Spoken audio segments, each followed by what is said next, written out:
네, 오늘은 천국을 주제로 해서 은혜를 구하려고 합니다. 천국에 대해서 여러 가지 모양으로 그러나 간단하게 살펴보려고 합니다. 자, 먼저 천국의 개념을 정리해야 할 필요가 있습니다. 우리가 성경을 살펴볼 때 천국이라는 말이 나오고 있습니다. 그리고 하나님 나라라는 말이 나옵니다. 이 두 표현이 공존하고 있습니다. 이 두 표현이 담고 있는 개념 모두가 다 중요하기 때문에 하나라도 소홀히 여겨서는 안 될 것입니다. 자, 천국. 자, 천국 이렇게 말하면 말 그대로 하늘나라를 가리킵니다. 헬라어로도 우리의 이해를 도울 수 있는데요. 바실레이아 톤 우라논 이렇게 말합니다. 바실레이아는 왕국이라는 뜻입니다. 우라논은 하늘이라는 뜻입니다. 하늘들의 왕국 이런 뜻입니다. 하늘들. 자, 히브리어로도 말하면은요. 말쿠트, 나라라는 뜻입니다. 하샴마이엠, 그러면 하늘들이라는 뜻입니다. 하늘나라라는 뜻입니다. 자, 재밌는 표현인데요. 샴마이엠 이러면은 하늘들 이런 뜻입니다. 우리 한국말처럼 하늘이라고 말하지 않고 왜 하늘들이라고 말하는가? 참 재밌는 표현입니다. 자, 여기서는 우리는 히브리인 중에 히브리인이라고 자신을 소개하고 있는 사도 바울이 했던 간증 중에 무엇이 있습니까? 자기가 셋째 하늘에 이끌려갔다는 말을 합니다. 자, 여기서 하늘들이라는 표현이 일치하는 것을 알 수 있습니다. 첫째 하늘, 둘째 하늘, 셋째 하늘, 이렇게 셋째 하늘이 있다면 하늘들이 맞는 표현 아니겠습니까? 자, 고린도후서 12장인데요. 그가 셋째 하늘에 이끌려갔다는 것은 참으로 엄청난 계시적인 사건입니다.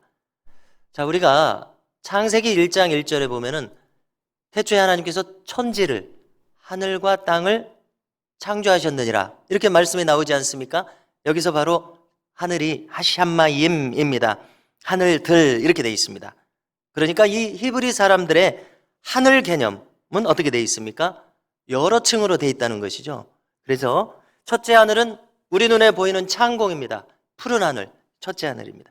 자, 둘째 하늘은 우리가 밤에 볼 수 있는 저 칠흑 같은 저 광활한 우주입니다. 암흑과 같은 이 우주, 둘째 하늘입니다. 자, 그렇다면 셋째 하늘은 무엇이겠습니까? 저 우주 넘어서 이제는 차원을 달리해서 몇 차원일지 모르는 하나님이 계시는 그곳, 하나님의 보좌가 있는 그곳, 이곳을 셋째 하늘이라고 생각한 것입니다. 그래서 사도 바울이 천국에 올라갔다고 했을 때 이 셋째 하늘에 갔다고 자기가 생각을 한 것입니다. 여러분, 우리가 천국을 하늘나라라고 말할 때는 장소를 생각하게 되고 시간을 생각하게 됩니다. 장소라고 하는 것은 이 천국은 도대체 어디 있느냐 이것을 말하는 것이죠.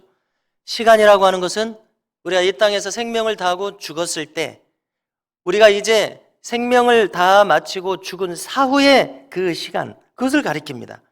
물론 당연히 천국이라고 하는 것은 지금도 존재하고 그 다음에 우리가 알 수 없는 미지의 어느 차원의 그곳에 천국이 지금도 존재하고 있습니다. 그러나 우리 개인을 중심으로 생각할 때는 우리가 죽어서 사후에 가는 이 시간을 생각하지 않을 수가 없는 것입니다. 자, 그렇다면은 바로 이 천국, 하늘 어딘가에 있을 것이라고 생각하는 이 천국, 우리가 죽어서 간다고 성경이 말씀하고 있는 이 천국, 이 천국에 대해서는 우리가 주님의 말씀을 한마디만 나누고 다음에 다시 거론을 하겠습니다. 요한복음 14장 2절과 3절 말씀 잘 아시는 말씀 읽어드리겠습니다. 주님이 이렇게 말씀하십니다. 내 아버지 집에 거할 곳이 많도다. 그렇지 않으면 너희에게 일렀으리라. 내가 너희를 위하여 거처를 예비하러 가노니 가서 너희를 위하여 거처를 예비하면 내가 다시 와서 너희를 내게로 영접하여 나 있는 곳에 너희로 있게 하리라. 아멘. 이 주님 말씀하셨습니다. 자, 이것은 요한복음 14, 15, 16, 17 다락방 강화, 다시 말해서 주님께서 최후의 만찬, 최초의 성찬식이죠. 제자들과 유월절 만찬을 나누신 그날 저녁 다락방에서 길게 하신 말씀을 요한복음은 이렇게 여러 장에 걸쳐서 기록해놨습니다. 그러니까 이 말씀 무슨 말입니까? 십자가를 지시고 이제 죽으실 것을 말씀하시는 맥락에서 하신 말씀입니다. 그러니까 내가 아버지 집에 가서 거처를 예비하고 다시 너희를 위해서 오겠다고 하신 말씀은 바로 이 천국을 염두에 두고 하신 말씀입니다. 이렇게 분명히 천국은 우리가 죽음 이후에 가는 어느 다른 차원의 장소라는 것을 알 수 있습니다. 자, 그런데 이 천국을 특별히 이 누가복음, 마태복음에도 있습니다만은 하나님 나라라고 말하는 것을 우리는 성경에서 찾게 됩니다. 그러면 천국을 하나님 나라라고 표현할 때 그 안에 담겨진 의미가 있습니다. 히브리어로는 말쿠트, 나라, 야훼, 하나님, 하나님 나라 이렇게 말합니다. 자, 헬라어로는 바실레이아 투 데우 이렇게 말합니다. 바실레이아 왕국이라는 뜻이죠. 투 데우 하나님의 이런 뜻입니다. 하나님의 왕국 이런 뜻입니다. 자, 이것은 무슨 의미를 담고 있습니까? 하나님께서 통치하시는 나라라는 뜻입니다. 하나님의 통치권, 하나님의 주권이 미치는 나라라는 뜻입니다. 그래서 우리는 이 개념이 표현하고 있는 내용은 무엇입니까? 어떤 장소나 어떤 시간에 주목해서 집중해서 표현한 것이 아니라 이 모든 것을 초월해서 하나님의 통치가 임한다는 의미가 강한 뜻을 담고 있습니다. 온 세상의 주권자요 통치자이신 하나님을 강조하는 것이 바로 하나님 나라라고 말했을 때, 우리가 천국을 하나님 나라라고 말할 때 하나님의 통치권을 염두에 두게 되는 것입니다. 여러분, 하나님께서는 한 개인의 생사, 그가 이 땅에서 잠깐 살아가는 이 땅에서 한 개인이 살아가는 그 생사와 무관하게 천하 만국을 영원토록 통치하고 계심을 우리는 확인해야 합니다. 여러분, 하나님께서는 인간이 잠시 있다가 살아가는 이 현세의 땅도 통치하시고 또 사후에 갈 내세도 모두 통치하신다는 사실입니다. 여기서 우리가 한 가지 주목하고 싶은 것이 있습니다. 우리가 이제 내세를 강조하게 되면 현세를 소홀히 하게 되는 경향과 위험성이 있다는 사실입니다.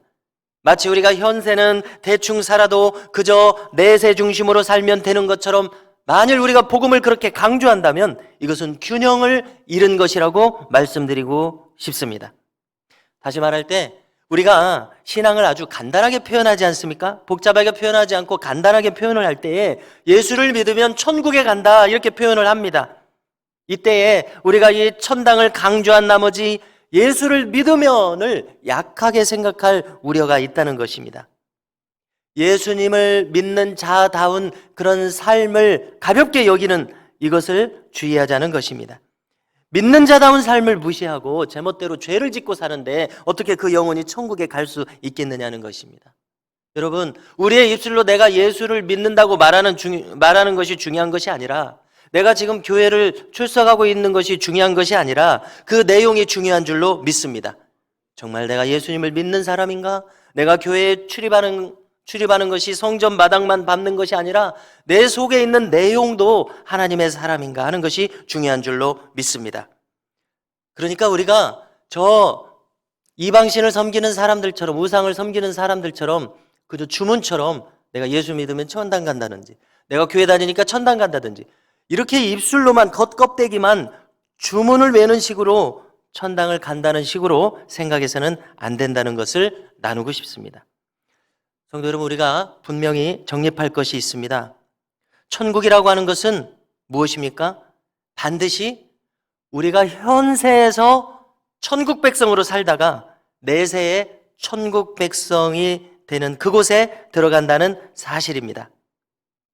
이 말은 무슨 의미를 담고 있습니까? 이 현세에서 우리가 자기 멋대로 죄 짓고 살다가는 천국에 갈 수 없다는 의미입니다. 현세에서 하나님의 뜻대로 살지 못하면서 천국에 가지 못한다는 의미입니다.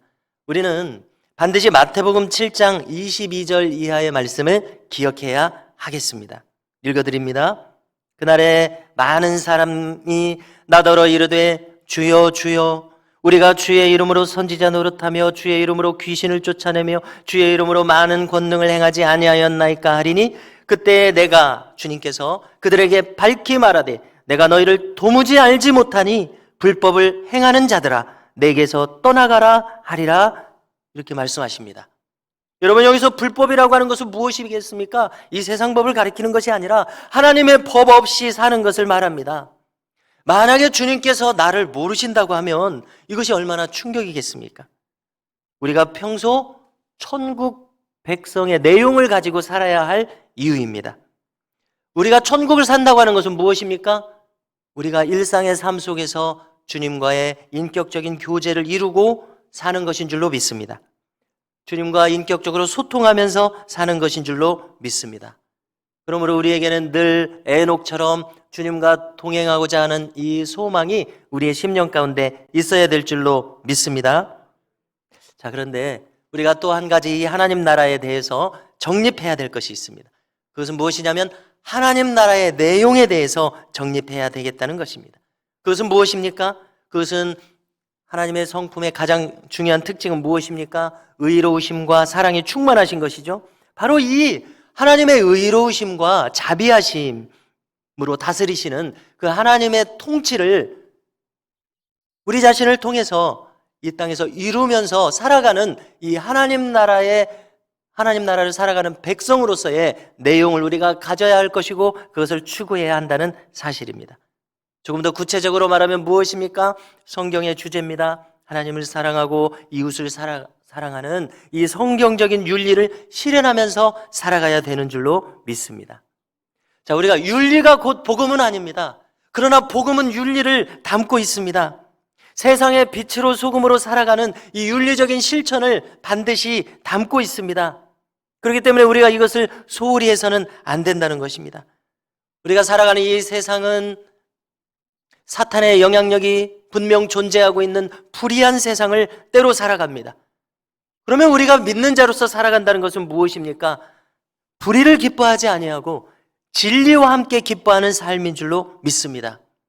그러므로 우리가 이 사회에서 살아가는 정치, 사회, 경제, 문화 모든 방면에서 하나님의 의가 실현되는 것을 우리도 그 안에서 추구하면서 살아가는 삶의 방식이라는 것입니다. 비록 우리가 추구하는 것이 현세적인 삶에서 유토피아를 이루는 그것이 복음의 목적은 아니지만 복음으로 살아가는 복음적 그리스도인이 사는 우리가 발을 담그고 있는 이 사회가 보다 나은 사회가 되도록 힘써야 된다는 사실입니다. 여러분, 우리는 잠깐 이 땅에 머물다 갑니다.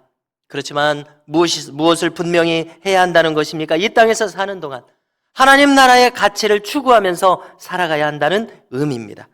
여러분, 그것이 하나님을 사랑하고 이웃을 사랑하는 것을 실현하는 구체적인 실천이라면 우리가 이 세상에서 살아가면서 어떤 사람은 정치적인 민주화를 추구합니다. 사회정의를 추구합니다. 복지를 위해서 헌신합니다. 그럴 수 있어야 한다는 것입니다. 어떤 사람은 국가 폭력에 저항합니다. 왜 그렇습니까? 그것이 하나님 나라의 의를 이루는 하나님 나라의 가치를 담고 있을 때 우리는 그렇게 할 수 있다는 것입니다. 여러분, 왜 그렇습니까? 왜냐하면 우리가 지금 이 시대에 이 장소에 나서 살아가게 하신 고유한 소명이 있기 때문에 그렇습니다. 하나님께서 우리가 이 땅에서 살아가도록 주신 모든 자산들, 모든 환경들, 이 모든 것이 주님으로부터 우리 자신이 고유하게 부여받은 달란트라는 인식을 가져야 합니다. 주님께서는 물으실 것입니다. 우리가 받은 달란트를 가지고 과연 무엇을 하다가 왔느냐고 물으실 것이기 때문에 그렇습니다. 그런데 여러분, 우리가 이렇게까지 생각했을 때 반드시 우리의 염두에서 놓치지 말아야 할 사실이 있습니다. 우리가 반드시 균형을 잡아야 될 사실이 있습니다. 그것은 무엇입니까? 우리는 잠깐 이 땅에 머물다가 살다가 간다는 사실입니다. 비록 우리가 하나님 나라의 가치를 이루라는 소명을 가지고 이 땅에서 살아가지만 우리는 이 세상에서 영원히 살 사람들이 아니라 내세의 천국에서 영원히 살 사람들인 것을 우리는 분명히 해야 할 줄로 믿습니다. 야고보서 4장 14절, 많은 천국을 나타내는 말씀이 있지만 우리가 이 시간에는 시간에 제한이 있습니다. 야고보서 4장 14절을 읽어드리겠습니다. 이렇게 말합니다. 너희는 잠깐 보이는 안개니라. 이렇게 말합니다. 그야말로 우리는 이 지상에서 잠깐 지내다가는 나그네요 거류민이라는 사실을 반드시 잊지 말아야 되겠습니다. 우리의 참된 본향은 저 천성에 있다는 것을 우리는 놓치지 말아야 되겠습니다. 여러분, 우리가 이제 맥체인 성경 읽기표로 성경 읽기를 시작했는데요. 몇 분이나 이렇게 동참하고 계신지 모르겠습니다. 자, 제가 엊그제 성경을 읽다가 사도행전 4장 33절을 봤습니다. 자, 보니까 이 부분은 이제 사도들이 처음 예루살렘 교회가 시작되어서 처음 복음을 전하는 내용들을 담고 있습니다. 그들이 처음 복음을 전할 때 어떤 내용의 복음을 전했는가? 그 두드러진 주제를 다루고 있는데요. 이렇게 말합니다. 사도들이 큰 권능으로 주 예수의 부활을 증언하니, 이렇게 말합니다. 우리가 큰 은혜를 받아, 이렇게 말합니다. 자, 우리 이렇게 두꺼운 성경책에 많은 주제와 내용들이 있습니다. 그 중에서 가장 핵심적으로 가장 먼저 가장 중요하게 다뤄야 될 이 복음의 주제가 있으니, 사도들은 초대 예루살렘 교회가 성립할 때 무엇을 강조해서 가르쳤습니까? 주 예수의 부활을 증언했다고 말하고 있습니다. 여러분, 복음의 내용은 무엇을 담고 있습니까? 복음의 내용을 간단히 한번 이 시간 요약해 본다면 무엇을 담고 있습니까? 영원하신 하나님의 아들이 인간의 몸을 입고 성육신하셨다는 것에 복음이 담겨져 있습니다. 그리고 그분께서 우리의 죄를 대속해서 십자가를 지셨다는 데 복음이 담겨져 있습니다. 그리고 사망의 권세를 깨뜨리시고 부활하여 일어나셨다는 것에 복음이 담겨져 있습니다. 부활이라고 하는 것은 곧 무엇을 의미합니까? 영생을 의미하는 줄로 믿습니다. 영원한 하나님의 나라, 천국에서 살아갈 존재들이 입을 몸, 그것이 바로 주님이 첫 열매가 되셨던 부활체인 것입니다. 여러분, 이제 저 자신에 대해서 잠시 거론하는데요. 제가 소명을 받은 출발점은 바로 영원한 나라에 대해서 뚜렷하게 인식하게 하신 것에서부터 시작이 되었습니다. 저는 1989년 7월 13일께, 이제 날짜도 거의 기억하는데요, 한 3일 동안 열병을 앓았습니다. 자, 세 번째 날이었습니다. 밤 12시쯤 되었습니다. 저는 이제 3일 동안 극심한 열을 앓고 엄청난 통증이 있는 가운데, 그 시간에 갑자기 모든 것이 정지된 것처럼, 화면이 정지된 것처럼 고요해졌습니다. 그리고는 저에게 한 생각이 스쳐 지나갔습니다. 어떤 생각이 스쳐 지나갔습니까? 아, 사람이 이렇게 죽을 수도 있겠구나, 이런 생각이 저에게 스쳐갔습니다.